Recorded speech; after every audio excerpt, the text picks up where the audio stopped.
Time నేను ఇక్కడికి వేములవాడ రావడం. ఎప్పటి నుంచి అనుకుంటున్నాం రావాలని. స్వామివారు ఇప్పుడు అవకాశం ఇచ్చారు మాకు.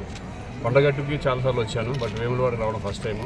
అది ఈ కార్తీక మాసంలో స్వామివారిని దర్శనం చేసుకున్నందుకు చాలా సంతోషంగా ఉంది. కార్తీక మాసం లాస్ట్ రోజు నేను కూడా కార్తీక మాసం ఈ నెల రోజులంతా మేము కూడా ఉపవాసాలు ప్లస్ అన్ని నిష్టగా ఉన్నాము. బట్ ఫైనల్గా ఇక్కడ రావడం చాలా సంతోషం.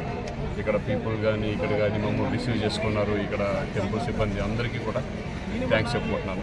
రోషన్ వచ్చి ఇప్పుడు ఛాంపియన్ అని అశ్విని గారి స్వప్నాలను సంపాదిస్తున్నారు. కల్కి తర్వాత అది జరుగుతుంది.